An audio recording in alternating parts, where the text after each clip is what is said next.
Today is May 21st, 2024. This is episode 77 of the Sports Daily College Basketball Podcast. I'm your host, Sean Vowells, and as usual, I'm joined by Joe Meade. Tonight, Joe and I will go over some big picture stuff, winners of the offseason as a whole, our favorites in each conference, what still has to happen, and then we'll take a look at the Bart Torvik numbers for 2025. So, Joe, we'll start off with you. Why don't you give me one winner from this college basketball offseason?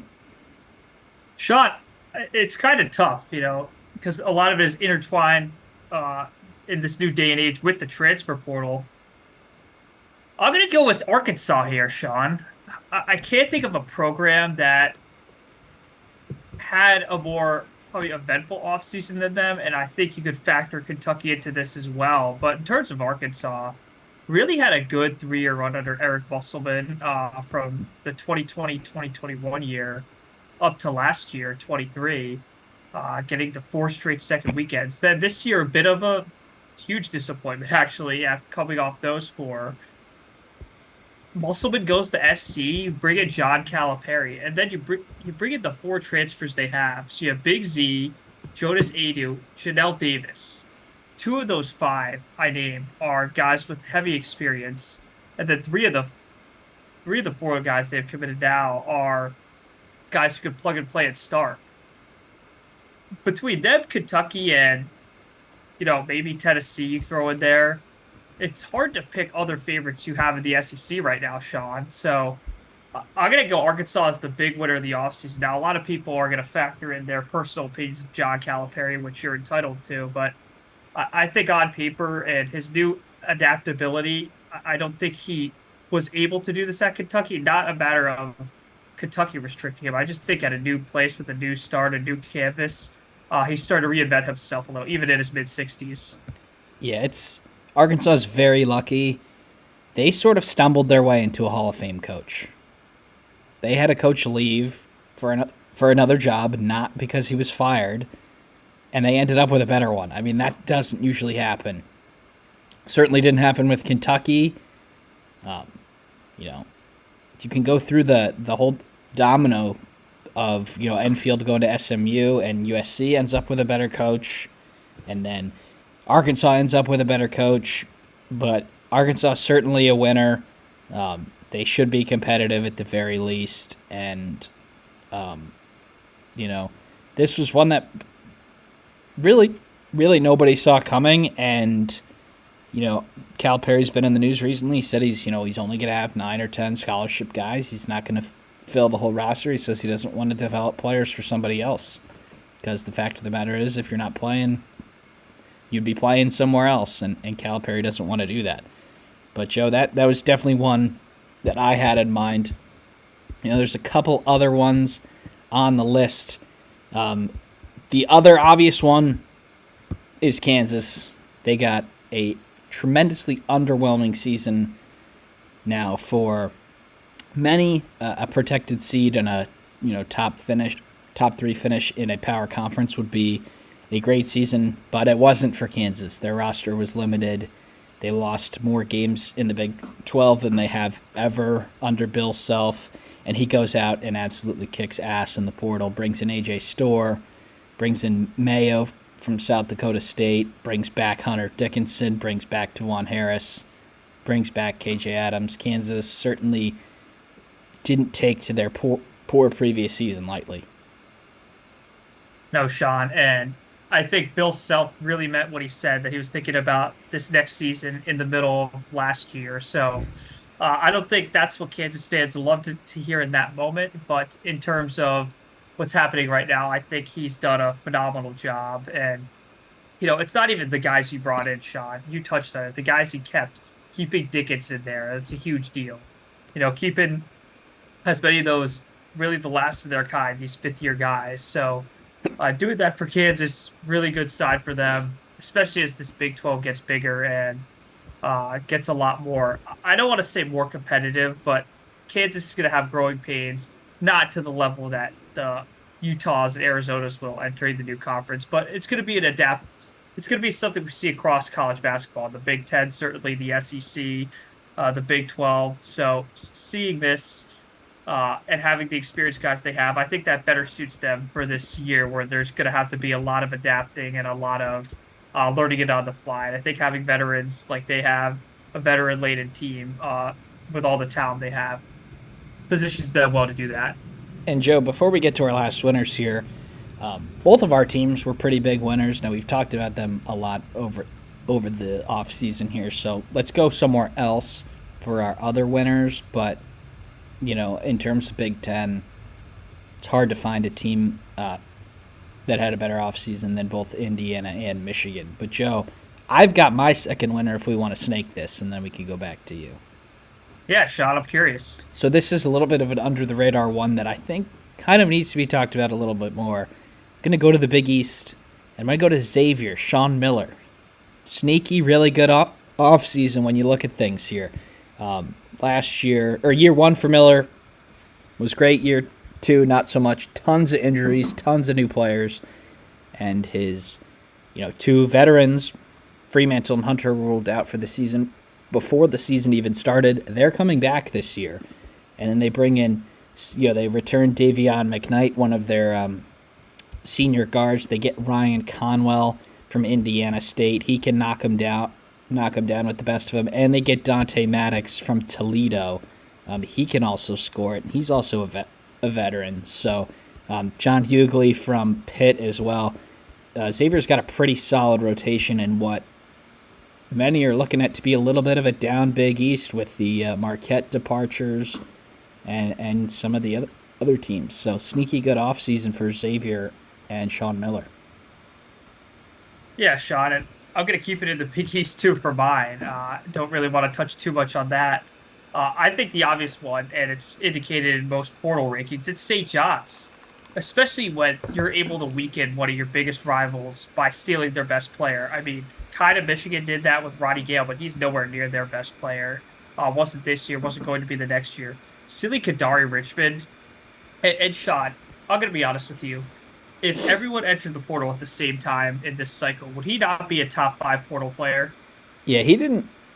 For his NIL purposes, he definitely didn't time this well. It wasn't really an open recruitment from what we were told.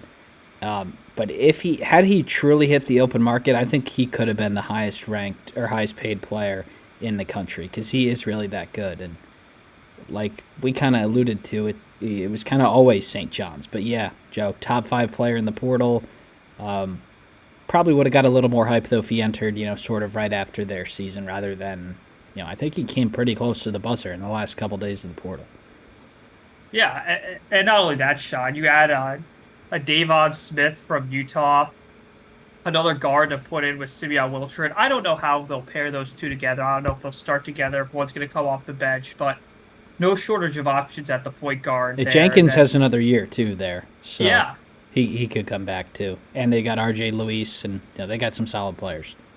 Yeah, so I think depth on this year's St. John's team, it wasn't a huge weakness, but it definitely wasn't a strength of their team. I think this year, with all these guards, Sean, and then the commitment of why am I blanking the USC center? Here, let me look. I had their page up a second ago. Yeah. And I lost it. Owuchukwu, I don't want to butcher the enunciation. Vincent Owuchukwu.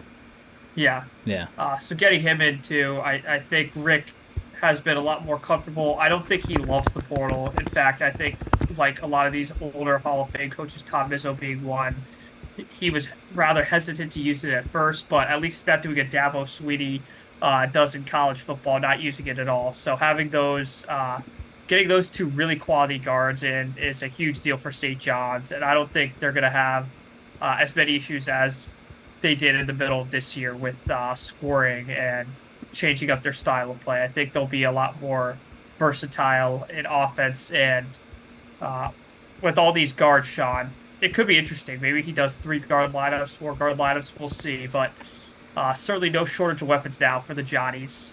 Yeah, so I might be mistaken on Jenkins. He's not listed on their roster here, and he does only have 4 years worth of stats on Basketball Reference. Maybe he went to a junior college before Pacific. I thought he had another year. It looks like he doesn't. He's not listed on Torvik's roster. That changes things a little bit, But Joe, like you said, they're loaded with guards. They've got their big. Zuby Ejiofor is a backup that they can throw in there if needed. But I think Luis plays a small ball 4, Richmond plays a small ball 3, and then Wilcher and Smith run the guards. Luis or Richmond could ISO if needed. But definitely a different sort of fit for Patino that we've seen, certainly, at least as far back as we can really remember watching, which was the Louisville days. He always had good guards. If you think about it, the Russ Smiths, the Peyton Sivas, even back to Iona, Walter Clayton Jr., the MAC Player of the Year, who is, killing it down in Florida. Good Patino teams have good guards, and this certainly looks like this will be the case. So, Joe, very quiet headlines in college basketball the last couple of weeks. What, in your opinion, still has to happen in this offseason? There's a couple people still in the portal, but most of those players are NBA draft. What are you looking forward to as we're going to start getting some schedules pretty soon? Yeah, Sean, I'm really looking forward to that. I think last week with the NFL schedule release, we were off last week, me and Sean, busy with our day jobs, but I'm really excited to see. We're seeing like some of these. The Maui Invitational was released. Now we're getting the MT East released. I really want to see what some of these conference challenges look like. Hopefully more on-campus games. We've stressed that in the past. I think, if you're like, for example, you're a Baylor going to Little Caesars, play that in the Breslin. Who cares? If you get your breaks blown off by 40, you'd rather be an away opponent. And same for Michigan State. You want to play that game in front of a home crowd, not a lackluster, half-assed crowd in Little Caesars Arena. But I'm really looking forward to that, Sean. I think there's always potential for June and July commitments. Certainly the Big Ten's been no stranger to that in the past with guys. And normally it's not necessarily stars, but could be bench pieces. So I think there's a lot of teams kind of in our team's position, Sean. One open Scully left, or Arkansas, Calipari State, he's not going to use those last 2 or 3 scholarships. But if there's a good enough guy, I don't think any coach is going to hold their word to that. I think that'd be very stupid. So I'm maybe looking forward to that last-second commitments and these, hopefully, an onslaught of campus games. Yeah, in terms of the people still in the portal, Coleman Hawkins is still in the portal from Illinois now. He's in the NBA draft, did fairly well at the Combine. So I would think that he's probably going to stay in the draft at this point. We've also got some other players like Mark Sears. He did not enter the portal, so he is either returning to Alabama or going pro. And if he returns to Alabama, they could very well be the number 1 team in the preseason poll. So other than that, really, we could see some commitments here and there, Joe, but most of the big fish are off the board. And, most of the big ones left are probably not even going to be playing college hoops next year. But we're starting to see the opponents come out. Like in the Big Ten, for example, they already said who you're playing on the road, who you're playing at home, who you're playing twice. No dates yet, but that will be pretty consistent over the years in the new look Big Ten. You've got the locked rivalries that we'll see twice every year, and then after that, it is a kind of a you only see 3 teams twice, and one of those is locked. So every team will be rotating into those 2 spots.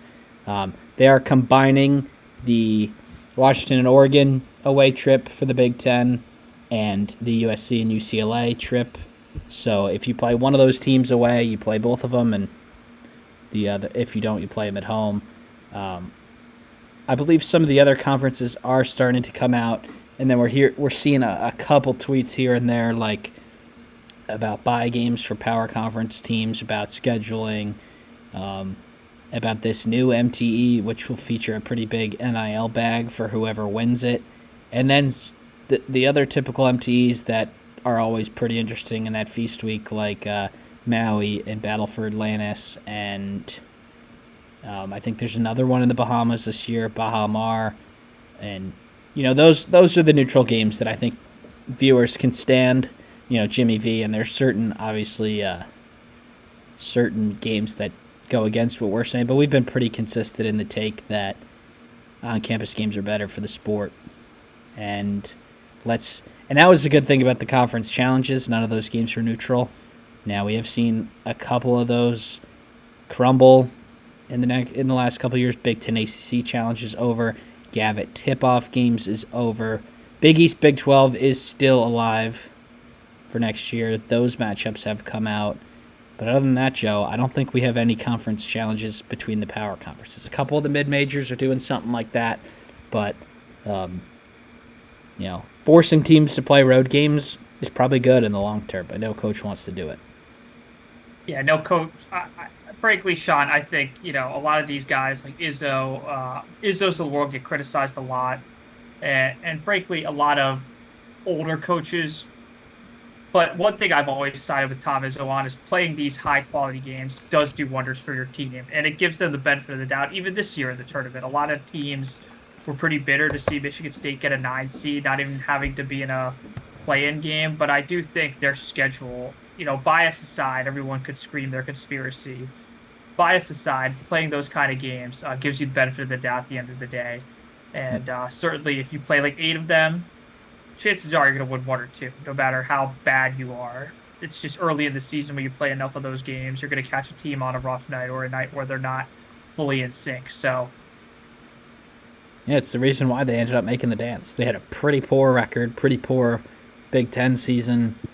I think they ended up with 14 losses after their loss in the tournament, but they made it because their numbers were great, and that comes from keeping it close with good teams, and then they ended up beating a couple good teams like Indiana State and Baylor by a lot, and that's what kept him in the tournament. Now he does not shy away from games. Neither does Bill Self. Those are the two teams that have a ton of high-profile games every single year. And even Mark Few. I know they don't play it in their conference. Well, they kind of have to. Well. Yeah, of But course. he will load up his non-conference schedule. They do get to host Kentucky this year, I think. I'm assuming that game is still on. Sometimes with coaching changes, those can get a little muddy. But they went down to Rupp and beat them in the middle of February this year. So I do think the return game is supposed to be in February. Now, it might be in Spokane Arena, which is technically a neutral court. But, Joe, Gonzaga University's in Spokane. The only reason they play that game there is so that they can get more people in the building, because the kennel only holds like 5,000 to 6,000. So that doesn't really count for our neutral court rant, but Gonzaga typically is in a high-profile MTE. They play a number of good non-conference games, and they've added this Kentucky mid-February game, which is pretty cool too. But other than that, Joe, most power conference teams have their MTE if they're in one, and then maybe 1 or 2 other power conference games. Now you're putting a lot of pressure on those games if you do go light on your schedule. And even in the day and age of the Big 12 crushing the net, not playing anybody, the committee still did at least take into account strength of schedule. Yeah, Sean, and obviously look no further than, I guess, a former Big 12 member now, as we say this, Oklahoma. So, do you have to not only schedule those games, you have to win 1 or 2. Yeah, they did actually play North Carolina, but they lost it. Didn't play anyone else. A couple bid stealers happen, and you find yourself on the wrong side of the cut. Joe, we've got 2 more things we want to get to tonight. We're going to go through the Power 5 conferences. We'll alternate. We'll give who we think is going to win the league at this point, and then a sleeper who might be able to surprise some with a higher finish than we thought. So, Joe, let's go in alphabetical order. Let's start with the ACC. You can lead us off for this one. There's not many choices. Sean, I think this is between the two galactic powers in the state of North Carolina. So in this case, I'm going to side with the Tar Heels. I'm going to go with the experienced talent over the young hypothetical talent. And I don't mean that all their talent at Duke is hypothetical. You have guys like Mason Gillis. But Sean, overall, let's face it, that team's going to ride or die with Cooper Flagg and a lot of those young freshmen coming in. So Give me the Tar Heels to win the regular season. What happens past that, I don't quite know, but I do think Carolina will be the most consistent team in that conference come December to March. Yeah, I'd have to agree. I think Duke could win the league if Cooper Flag is like National Player of the Year level good, but as good as he is, those chances are pretty low. He's likely to be, the number one overall pick and have a really good season, but he's going to have to be something that we haven't seen since Zion as a freshman for them to be better than Carolina. Now, Joe, there's not a whole lot of other talented teams in the conference. Now, they do add the new teams, Andy Enfield and SMU, California, and Stanford, and a whole lot of mid. I've got two potential sleepers here. I'll ask you about both of them and what you think. First one, Notre Dame. Micah Shrewsbury, year 2. Pretty solid end of the year after a horrible, horrible start. I think they could. There's a world where they take off right where they left off last year, and they have a pretty solid season and end up in the tournament come March. Sean, I think that's a pretty good one because look at Penn State year 1 under Shrewsbury in 21 and 22, 14 and 17, but really at the end became one of the harder road games, neutral games you played in the Big Ten that season. And the Big Ten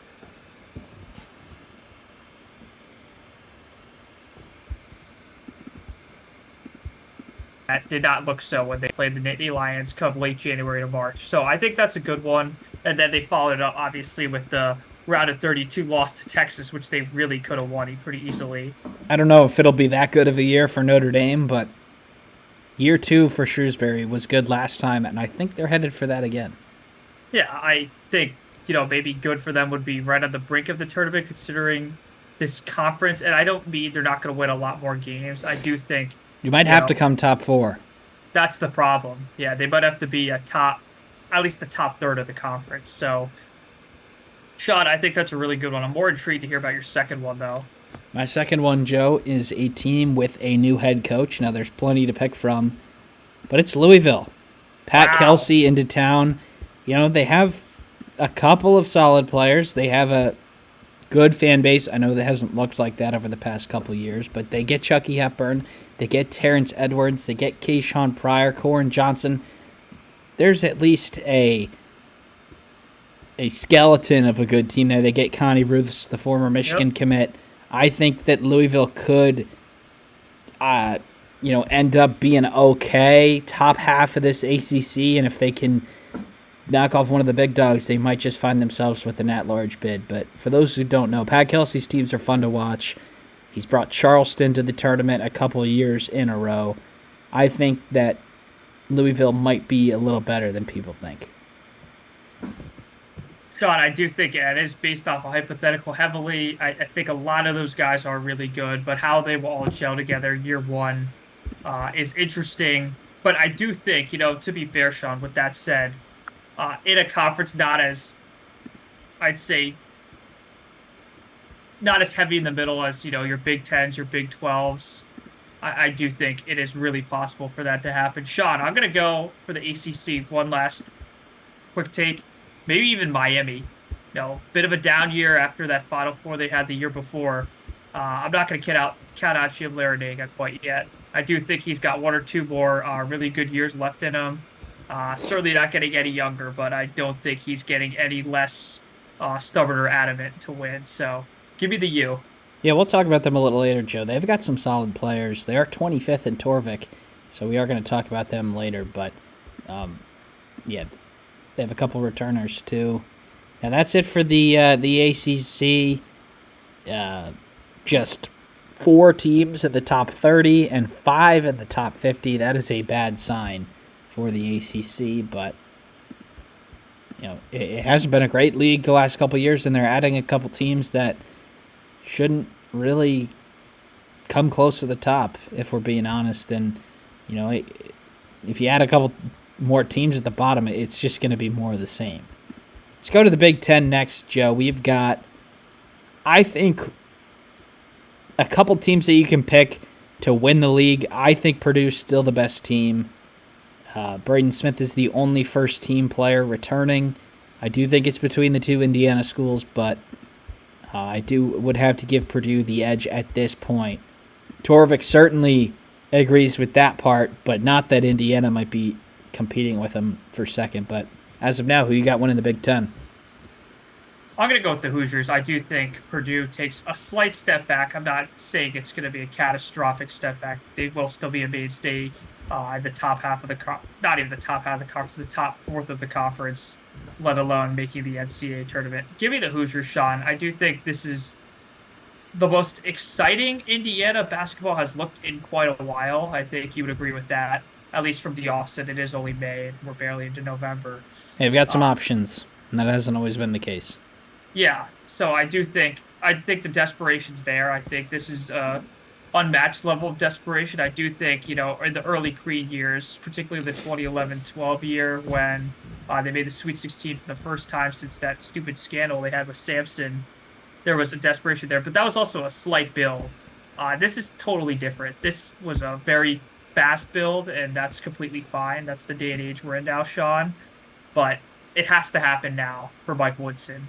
It has to happen now for Indiana basketball. It truly does remind me of a Michigan football 2021-esque lead up to the year. I think the pieces are there. There's veteran presence, and the investment from the administration and fan base is there. So I do think it's time for Indiana, and I do think they get it done. And you can never look too far ahead, Joe, but the starting backcourt of Miles Rice and Cannon Carlisle both have 3 years of eligibility left. Now, you can never assume that a player is coming back really until they say it, but there's a possibility that those two could be together for a while and could hang some banners, if we're being honest. And it looks like you might be higher on the Hoosiers than I am, so hopefully viewers don't think we're biased here. But Joe, plenty of teams to pick from here for sleepers. Who do you think might be able to surprise a couple?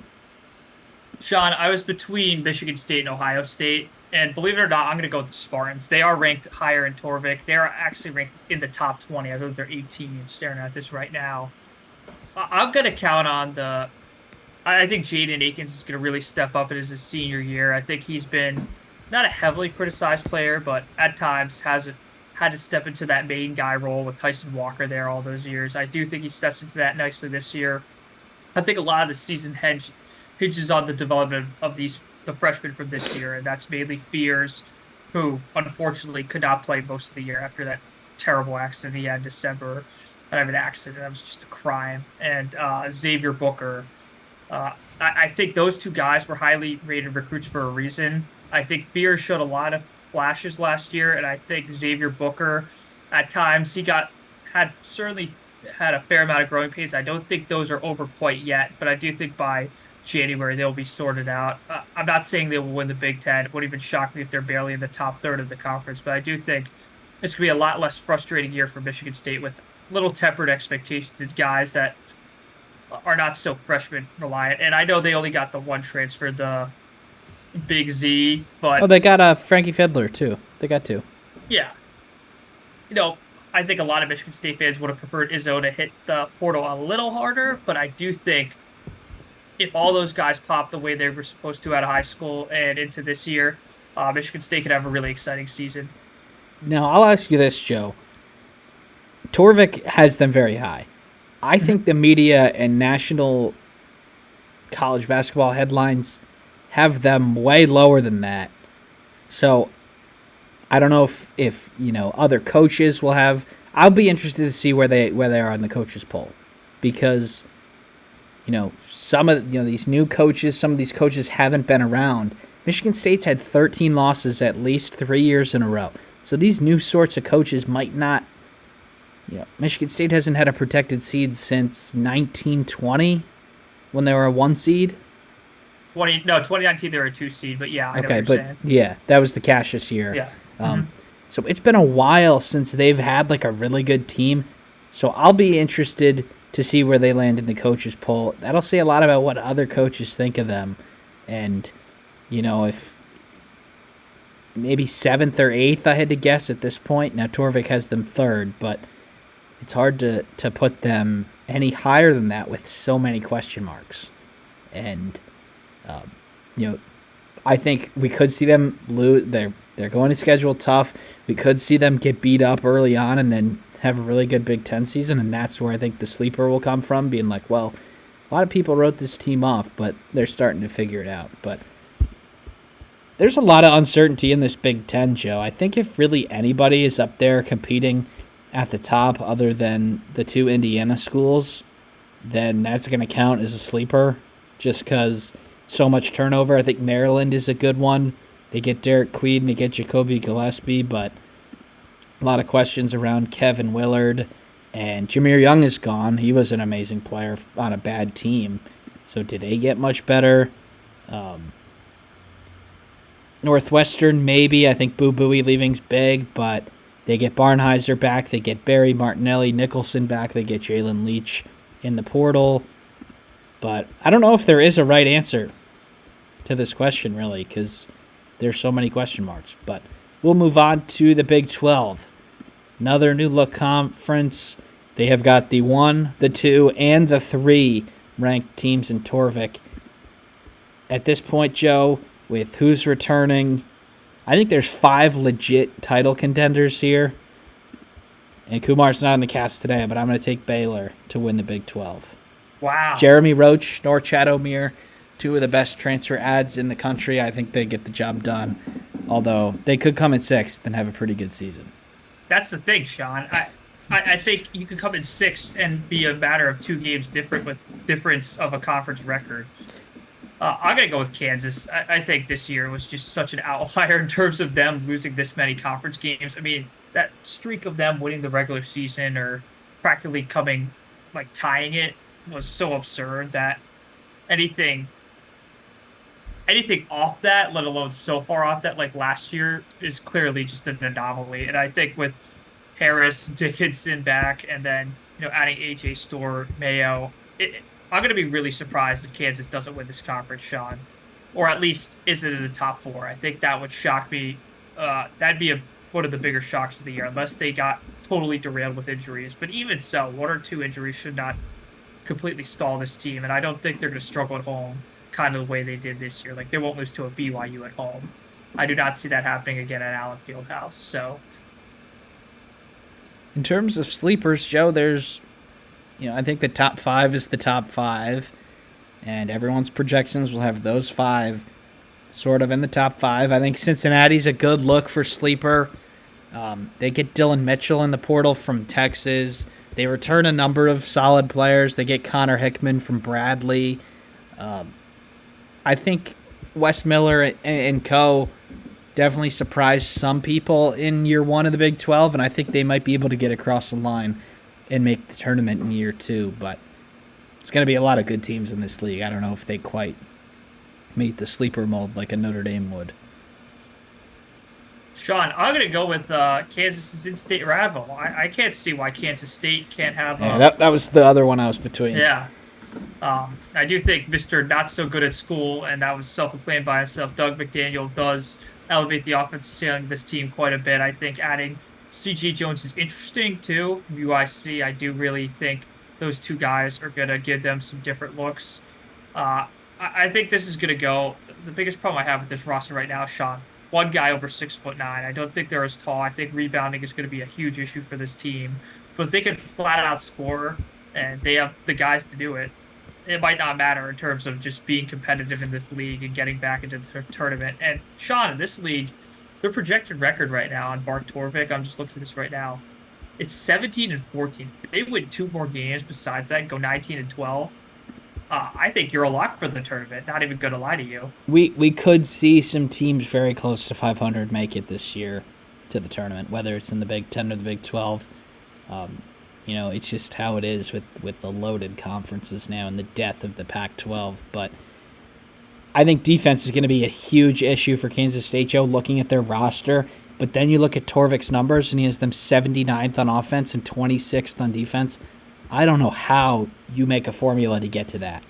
You got Akor, who's a very unique offensive player, not like a crazy rim protector. He might be their 5. Doug McDaniel, defense is more optional than school for him. You've got some really talented offensive players here, but I don't see like a single good defender.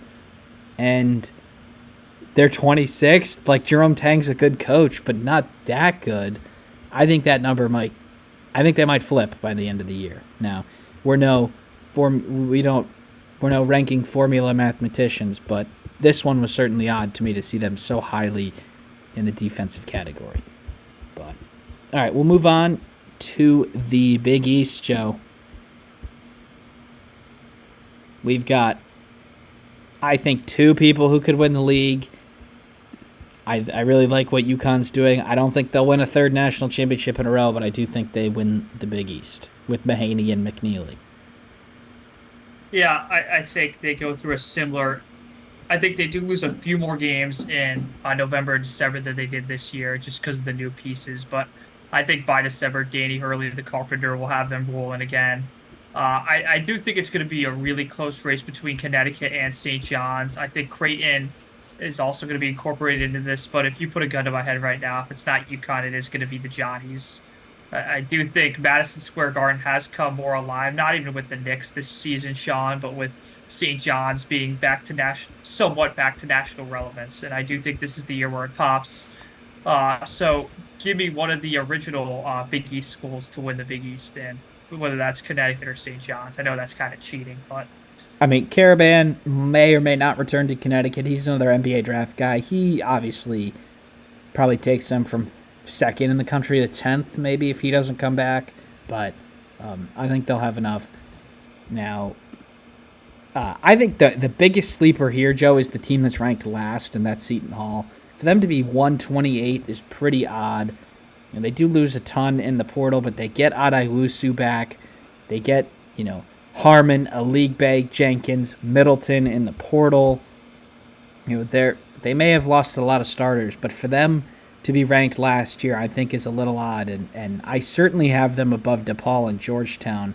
Not really sure what goes into the formulas, but if they're picked last, I think they have to be the sleeper pick because I don't see them finishing that low. yeah, Sean. And another team I want to make a quick comment on DePaul. I do think with Chris Holtman, again, big defenders of Chris Holtman on this show, they will not be as morbid as they were this year. I think it's safe to say with any change of coach that would have been the case. I'm quite intrigued by Butler, Sean. I'm going to be honest with you. I think Thad Matta, it's ever since he left Ohio State and re-entered back into that weird world Indiana and then came to Butler, it's been somewhat underwhelming. I do think this is the year he figures it out. Mostly upperclassmen on this roster. I think having Patrick McCaffrey and Colby King added to the roster too is going to bring somewhat of a veteran presence, a common presence. I do think this year at Hinkle Fieldhouse, it might be one of these situations where Butler's really good at home. Maybe they get to 8-2, 9-1 at home, and have troubles on the road, but win enough of those to get into the tournament. So, Sean, I'd be pretty surprised if a Butler wasn't at least competitive enough to contend to get into the tournament, let alone make it. So, give me the Bulldogs. They were actually pretty bad at home this year. They won a couple of ranked road games, which kept them in the tournament hunt for probably longer than it should have before they kind of fell off. But they have some of their good players returning. They had the transfers, like you said. I think they're definitely headed towards a top half Big East finish. So the last conference we've got here, Joe, is the new look SEC. We have got Oklahoma coming in. We've got Texas coming in. And I think that's the only changes there. Did they lose anyone? I don't think so. Nope. There's a ton of teams in the top 50 here. I'll let you go first for this one. Who's your pick to win the league? This is said with very low confidence because they did improve a lot. Give me Arkansas, Sean. I think the Hogs get it done. I think the first year Calipari is... I think it's just a momentum surge. I do think they pick up a huge win somewhere along the road early in the year, and they ride it at certain points. I do think they'll ultimately get crushed at Rupp Arena, whatever that game is scheduled. That is confirmed to be happening. I do think that'll be a Saturday game day game too, I think. It better be. If that's a Monday night game or a Tuesday night game, ESPN should be brought on treason charges to the United States of America. But Sean, give me Arkansas simply because the mix of that talent, and you put Janelle Davis, assuming he goes there, which I think it's all but confirmed now. I think he did withdraw, actually. Yeah, so with Janelle there, and then the old Kentucky guys, and then Sean. I'm gonna put it this way: Arkansas, like Butler, I'd be very shocked if they lost more than 2 or 3 conference home games. Yeah, Bud Walton's a great crowd. It always really has been, even going back to the Mike Anderson days. Now, this year it wasn't great because the team was awful, but they still beat Duke at home this year, and they still had some good performances. I wouldn't be shocked to see them run the table at home. I really wouldn't. There's a ton of good teams in the SEC. Chances are one team goes in there and wins when Arkansas has an off day, but they certainly should be ranked higher than they are. 57th, which is 1, 2, 3, 4, 5, 6, 7, 8, 9. They're 12th in the SEC on Torvik. Now that is certainly not going to happen.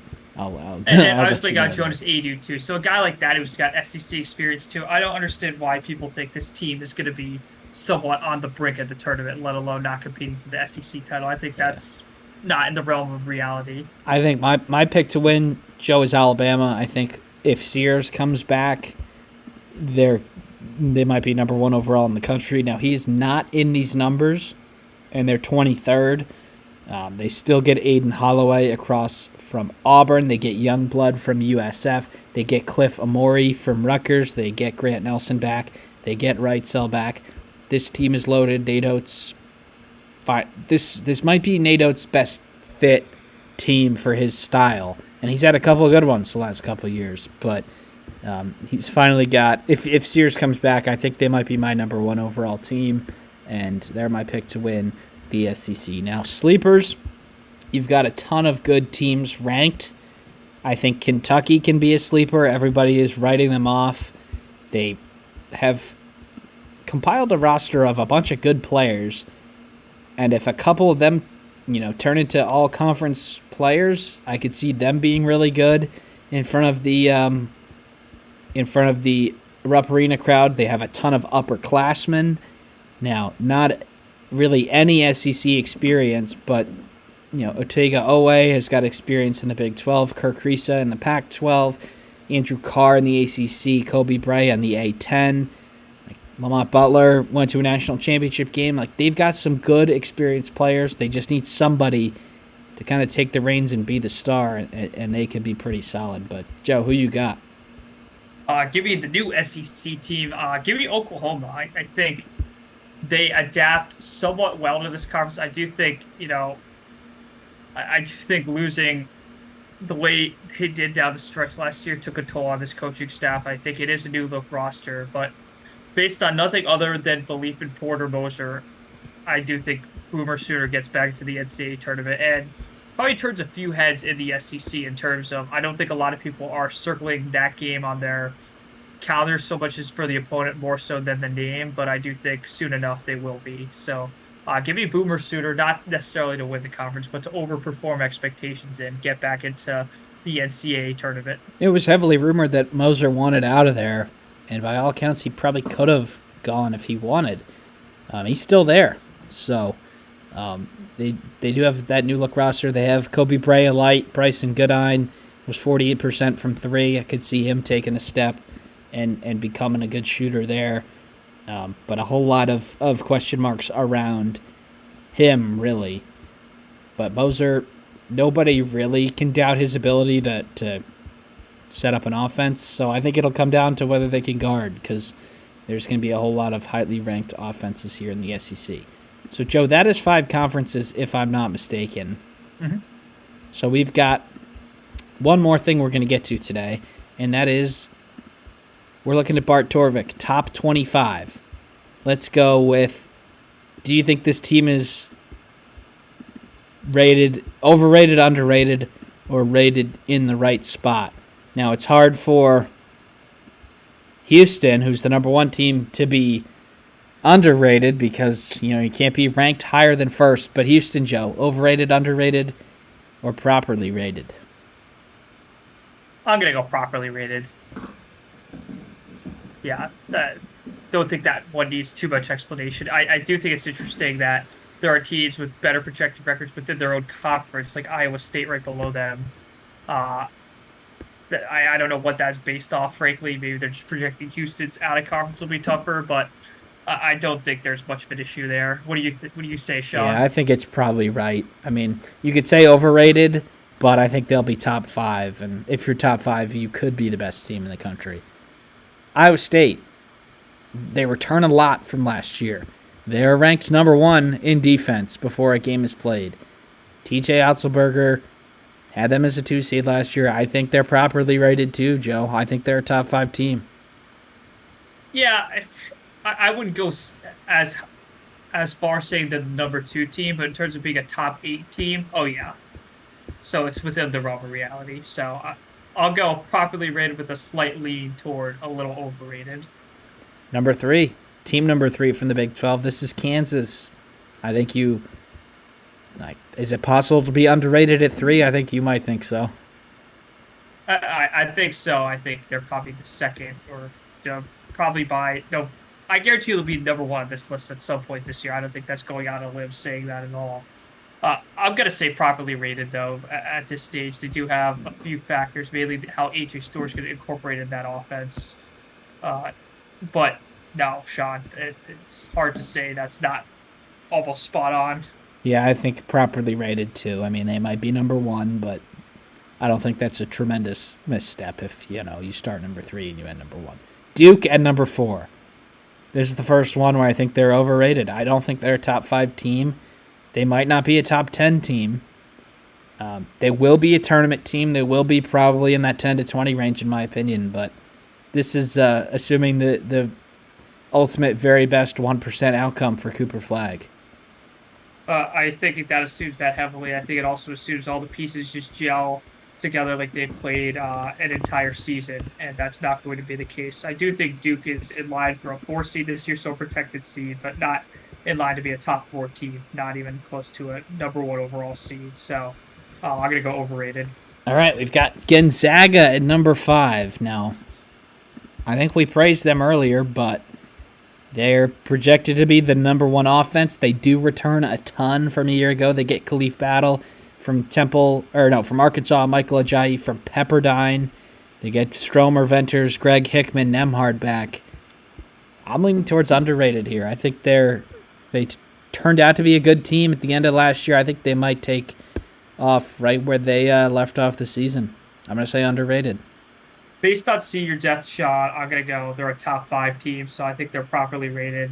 I think, when you get into are they 1 through 5, I think that could get a little edgy because it does assume I think every team on this assumes certain hypotheticals to happen, but Gonzaga has a lot less of those. But with the next teams we have coming up, I'm going to say they're properly rated. Number 6, Creighton. Kalkbrenner is back.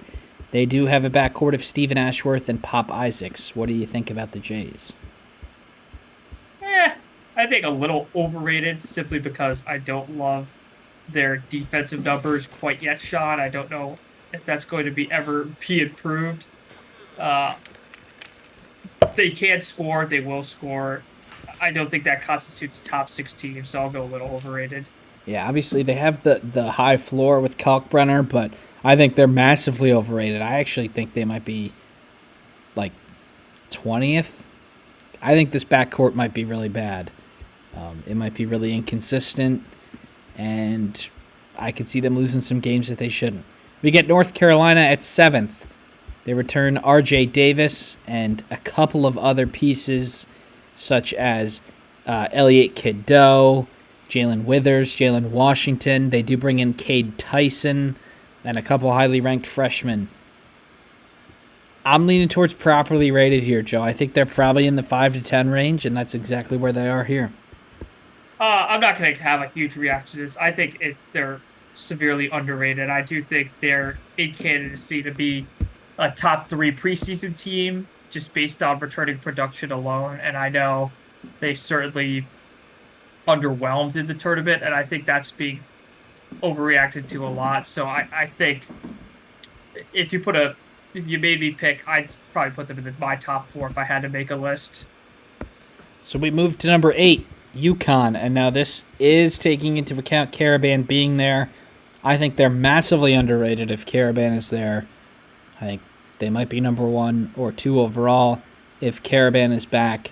But if he's not, then I think you can get into the 10 to 15 range. But still, I guess say properly rated and move on. They're going to be good.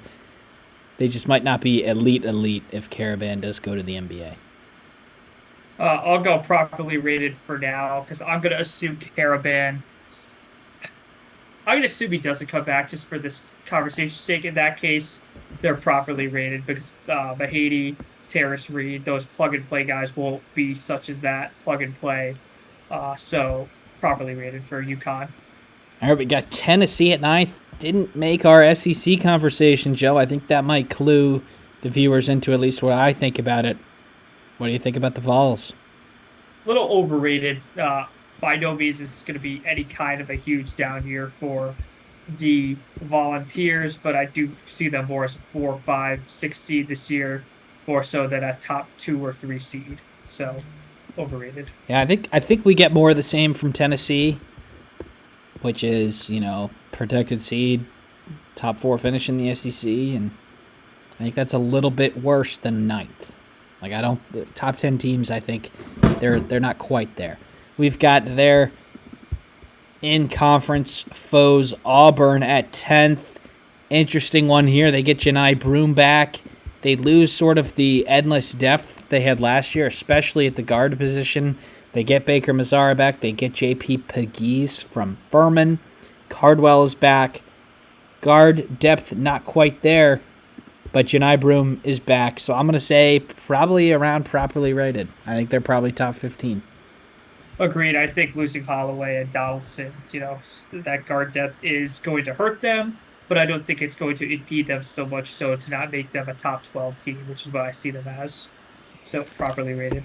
Purdue at 11th. A lot of question marks around the Boilers after losing Zach Edey.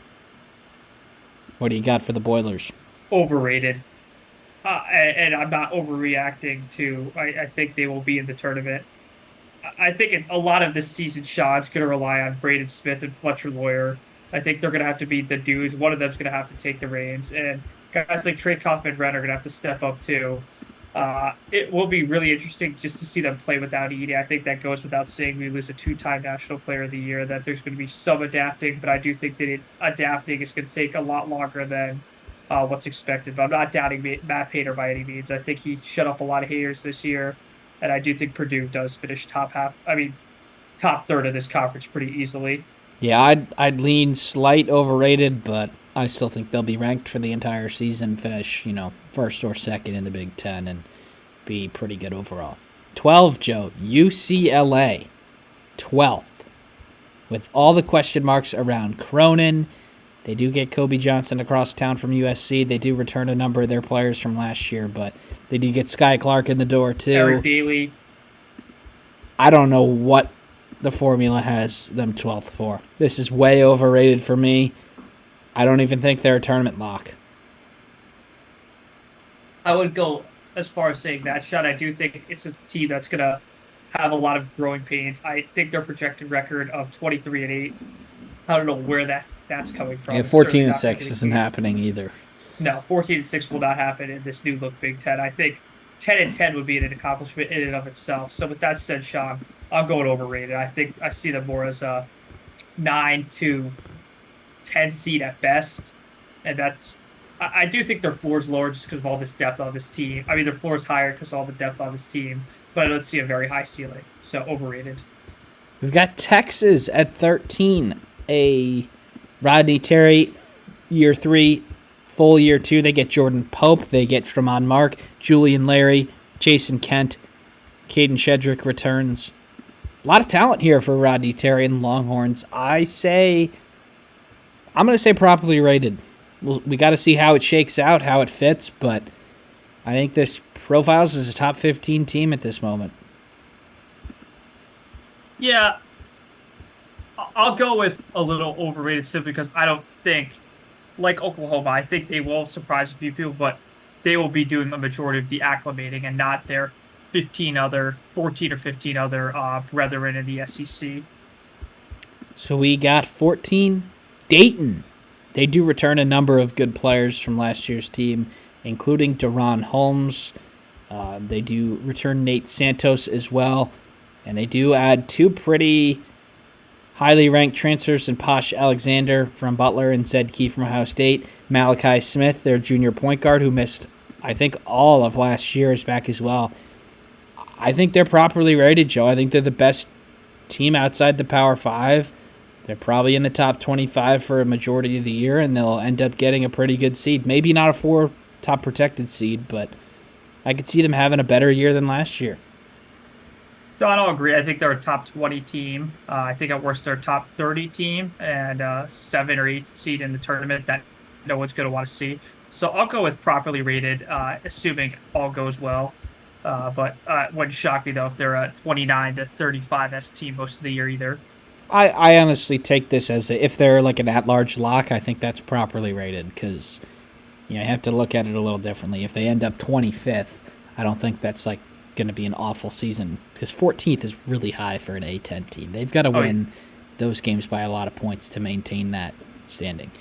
15th, we've got St. John's, Joe. I think know your answer to this one, but I'll let you take it away quickly. I'll go properly rated, Sean. I'm not going to go underrated. I think it's going to be, like we said with all these teams, a large learning process, but I do think it's going to happen on a better learning curve than most of these teams, considering the older guys on this team and that a decent amount of this team has played in Pitino's system now, so they'll know what they're doing. So St. John's properly rated. Yeah, I'd say properly rated too. I think 15th means that you're not, a national championship contender, but you could beat the national champion in a one-off, if that makes sense. I think that's right where they are, probably Sweet 16, and they end up bowing out in the tournament when they face a team that's definitely better than them. We've got 16th ranked Arizona. Interesting one here. A lot of roster turnover for the Wildcats. They do get Jaden Bradley and Trey Townsend in the door. Caleb Love is still not definitely back yet, but the rumor is that he is back. What do you think about Arizona here as they head into a new conference? If I'm going to believe all the rumors about Caleb Love, I think they are a little underrated. I think he elevates that team in a way that most college basketball players in this day and age can't. So with that said, Sean, I think they are a top 10 team, so they are a little underrated based on this. And they certainly could be better than 16th. They could also be worse, too. This is one where I think they're probably properly rated just because of the wide range of outcomes that the Wildcats have, on the table here. We got Xavier, 17th. I think properly rated. I think they're a top 25 team. I could see them being a little bit overrated, though, even though I did praise them a lot before. I do think this team gets back into the tournament, but I do not see them being a team that's comfortably in, which is what this range would indicate. So I'm going to go overrated with the caveat that I still see them in the tournament without too much sweating on Selection Sunday this year. We've got 18th Marquette. They lose Tyler Kolek. They lose Oso Ighodaro from last year's team that was, I don't think they won. They did not win the Big East because UConn did. But they do return Jones, Joplin, Mitchell, Ross, Gold, Sean Jones. They don't add really anybody in the portal, though. So I think they're slightly overrated. I think they'll make the tournament, but I think they are slightly overrated. They don't have that go-to guy. Cam Jones is awesome. Cam Jones is that go-to guy, but I don't think they have much else. Yeah, I'll go a little overrated, Sean. I do think it's very possible, though, that they could finish top 3 in the Big East if a Creighton or a St. John slips a little or has a little slump. So a little overrated, but high ceiling still. We've got Michigan State at 19th. Already talked about them a little bit, Joe. I think this is an interesting one. I'm saying overrated early on, but then they end up somewhere around this place or a little worse at the end of the year. As a whole, I'd say properly rated. They will do their typical lose 2 or 3 dumb game, not even dumb, have a bad record in November, December. That by February looks like a pretty standard bubble record with a lot better wins on it. So properly rated for Michigan State. We've got Baylor at 20th. We talked about how awesome their transfer ads were. I'm going to say underrated here. I think they're much better than 20th. I think they are top 10 and could compete for the Big 12. The addition of Roach alone to me indicates that 20th on this is somewhat disrespectful by the analytics staff. Give me Baylor; they're a top 10 team to me. Top 10 team to me. So, uh, I mean, severely underrated for the Baylor Bears. We have got Mississippi State at 21st. They do lose Tolu Smith, but they bring in R.J. Melendez from Georgia, former Illinois player. They bring in Riley Kugel, the former Florida player who was going to Kansas but couldn't. They bring in Kanye Clary, a pretty good guard from Penn State, who had his troubles there, but still is a talented player. And then the Josh Hubbard, another really talented small guard. I think that this might be one that's kind of sneaky properly rated, Joe. I think we could have a top 25 team on our hands. John, my main issue is going to be this team in transition. The way they operate as an offense, it solely depends on whether they have an on or off night. So those kind of teams I don't like being anywhere near the top 25. I put them more in a 33 to 45 range, so a little overrated for me, but I do like their offseason nonetheless, even though they lost Tolu. We've got Indiana at 22. 20 and 11, 11 and 9 in the Big Ten. Now, that's no record to be disappointed at. But, Joe, I think Indiana's a little bit underrated here. I think they probably start the season in the top 20. And unless, a really tough losing streak comes about, I think they probably stay in that 12 to 20 range. So I'm slightly underrated. I think with their depth, that's severely underrated, Sean. I think this could pop to be a top 10 team. Not going to go so far as to say national title contender. I think even you would agree with that. At this stage, Indiana's a top 15 team. So with that said, underrated. We've got a couple more teams left as we're going to wrap soon. Alabama, 23. Now, this is not take into account Sears returning, but even if he doesn't, I still think they're underrated. Nate Oates' teams, are pretty electric to watch. I think Sears makes them a national championship contender, and if not, I still think they're probably top 15. I'm going to say pretty underrated here. I agree. I think they're a top 12 team without Sears, and then you put Sears in, they're at least a top 5 team. I think any objective viewer of this sport would agree with that. So underrated for Alabama and Nate Oates. Here's an interesting one, Joe. 2 left for us. We've got USC at 24. Eric Musselman's first year in the Big Ten. Do you have them as a top 25 team? I don't. I have them as a team that no one's going to want to play, but I don't even have them quite yet as a tournament lock shot. I would think that's the craziest thing to say at this stage. Too many unproven pieces for me to really love this team. So I'm going to go overrated. Yeah, he's compiled a little bit of an interesting roster here. He's got Terrence Williams from Michigan, Clark Slotchert from Penn, Josh Cohen from UMass, St. Thomas from, where is he from? Northern Colorado. We've got Matt Noling from Yale, Desmond Claude from Xavier. So we had a lot of good players on teams that weren't that good. How does that translate is the main question. I think they probably do make the tournament. I don't think they're a top 25 team, though, so I think slightly overrated. And last on our list here is the Hurricanes. Tough year last year at 25th. And this is a tough one, Joe, because looking at their roster, there's definitely a top 25 team in there. Nigel Pack, Matthew Cleveland, Jaleel Bethea, Jalen Blackman. I do think the Omier leaving hurts, and for that I think slightly overrated, but they've got the firepower that they might be third or fourth in a bad ACC, and that's good enough for a 5 seed, for example.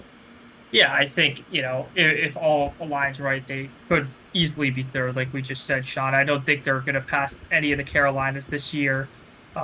Would shock me if they beat them in a one-off, but I'm going to say properly rated, Sean. I think, their record could be a lot better than the team they are based on their weak conference. So properly rated for Miami. I like the firepower. I like a lot of the senior laden aspect of this team as well. And I do think Jim Larrañaga is coming to an end for his coaching career quite soon. So I do think the level of want is going to be there, higher than it's been in a while. So we went through the top 25 pretty quickly there. We're getting this pod over an hour. A lot to talk about as we haven't gone for a couple weeks, but thank you everybody for tuning in to this episode. Be sure to check out the season recap content. We'll have some more of that coming soon.